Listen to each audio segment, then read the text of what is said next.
I would like now to give the floor to Madam Michaela Pugliese, Euromed Human Rights Monitor. You have 7 minutes. Thank you very much. So the Euro-Mediterranean Human Rights Monitor welcomes this invitation and the opportunity to provide the Committee on Enforced Disappearances with our view on the vital topic of enforced disappearances in the context of migration. Today we deliver a picture on the Mediterranean area, where we work and where the European migration framework prevails over the both shores of the sea. A system where states meet migration flows from the global south through a state of exception in which border security is more important than fundamental rights, military authority is expanded into the civic sphere, and the laws that protect individual liberties are suspended around the person of the migrant. We observed a systematic pattern of the European Union serially condoning and overlooking the unlawful practices occurring in its member states, causing the deaths and the disappearance of migrants, including physical pushbacks and detention in off-record secret facilities. We noted that Europe often rewarded these states with further European funding for border management and, for instance in the case of Croatia, with fully joining the Schengen area and its benefits. We recommend that the EU explicitly condemns the use of such illegal practices that increase the risk of enforced disappearance for migrants, prohibits land and sea pushbacks and secret detention, as these practices remove the individual from the protection of the law as well as the public eye, and fulfill the obligation to ensure effective access to the asylum procedure. The current EU migratory architecture in all its dimensions fundamentally relies on the dehumanizing border governance tactics in order to reduce or discourage arrivals from the global south, even spilling over its territory. The external dimension of the EU migration and asylum policy too replicates the same patterns of benefits in exchange of migration containment with little consideration for fundamental rights. The European Border and Coast Guard Agency Frontex has been involved in hundreds of pushbacks in the last years, but both its budget and powers continue to grow alarmingly. The EU itself persisted in providing financial and material support to border management projects in third states like Turkey, Libya and Niger, despite their detrimental effect on migrants' lives.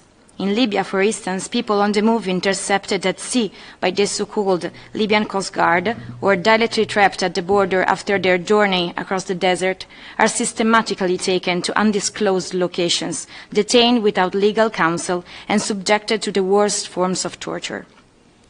We urge the EU to cease to reward actors it cooperates with for their inhuman and brutal ways of reducing the so-called irregular migration flows to Europe, including through the deprivation of liberty of migrants wishing to reach the European soil and the concealment of their fate or whereabouts. We highlight that the smuggling networks profit from the lack of safe and legal opportunities to access Europe, while Europe frames its restrictions against people on the move as a war against trafficking and migrant smuggling without actually developing legal migration channels and safe pathways to protection in Europe. Resettlement is currently one of the few legal entry channels available, but so far this year, the majority of EU member states have not resettled a single refugee. This hugely wasted opportunity shows how much the legal pathways to enter and settle in Europe are not considered.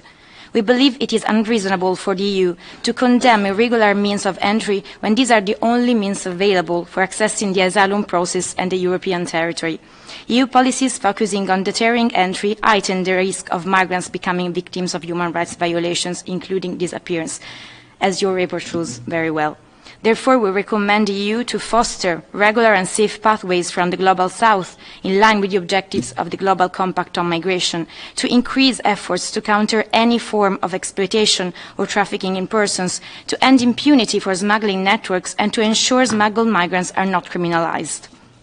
To conclude, while the EU has engaged in voluntary and programmatic responsibility-sharing commitments at the global level through the UN Global Compact on Refugees, in practice it continues to normalize pushbacks and institutionalize containment and externalization in third countries, where the risk of enforced disappearance is tremendously high.